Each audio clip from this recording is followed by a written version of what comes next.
بسم الله الرحمن الرحيم. تبارك الذي بيده الملك وهو على كل شيء قدير، الذي خلق الموت والحياة ليبلوكم أيكم أحسن عملا وهو العزيز الغفور، الذي خلق 7 سماوات طباقا ما ترى في خلق الرحمن من تفاوت فارجع البصر هل ترى من فطور ثم ارجع البصر كرتين ينقلب إليك البصر خاسئا وهو حسير، ولقد زينا السماء الدنيا بمصابيح وجعلناها رجوما للشياطين وأعتدنا لهم عذاب السعير، وللذين كفروا بربهم عذاب جهنم وبئس المصير. إذا ألقوا فيها سمعوا لها شهيقا وهي تفور تكاد تميز من الغيظ، كلما ألقي فيها فوج سألهم خزنتها ألم يأتكم نذير؟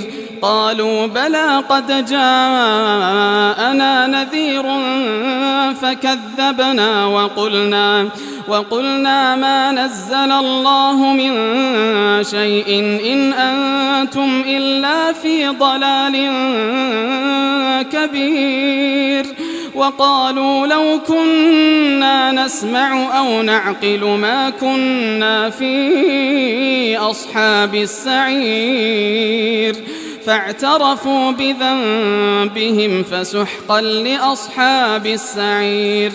إن الذين يخشون ربهم بالغيب لهم مغفرة وأجر كبير، وأسروا قولكم أو اجهروا به إنه عليم بذات الصدور.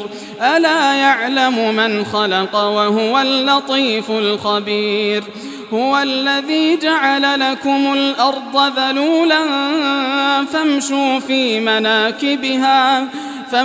في مناكبها وكلوا من رزقه وإليه النشور. أأمنتم من في السماء أن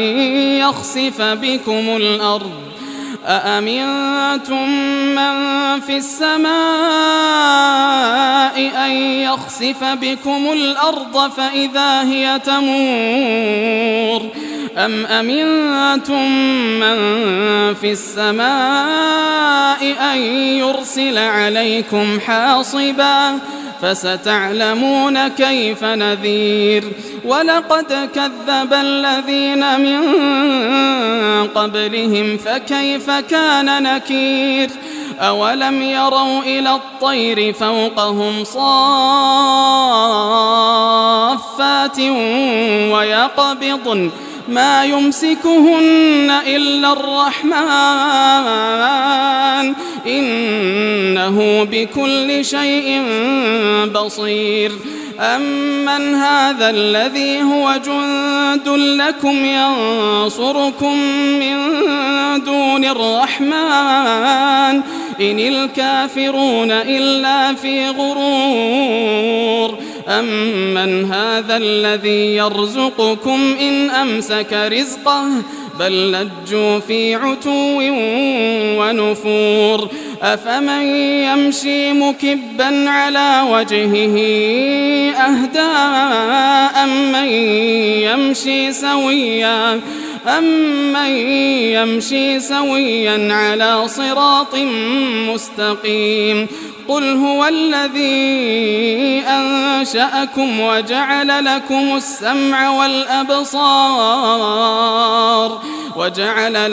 السمع والأبصار والأفئدة قليلا ما تشكرون.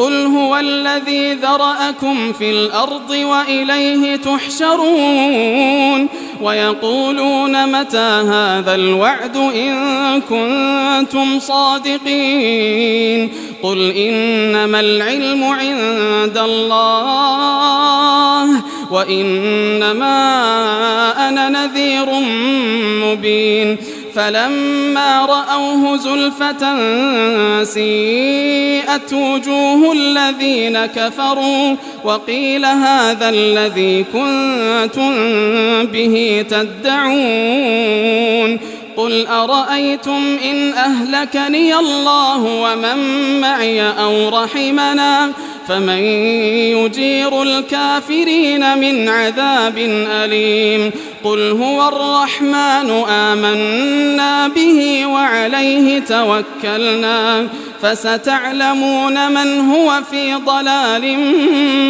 مبين قل أرأيتم إن أصبح ماؤكم غورا فمن يأتيكم بماء معين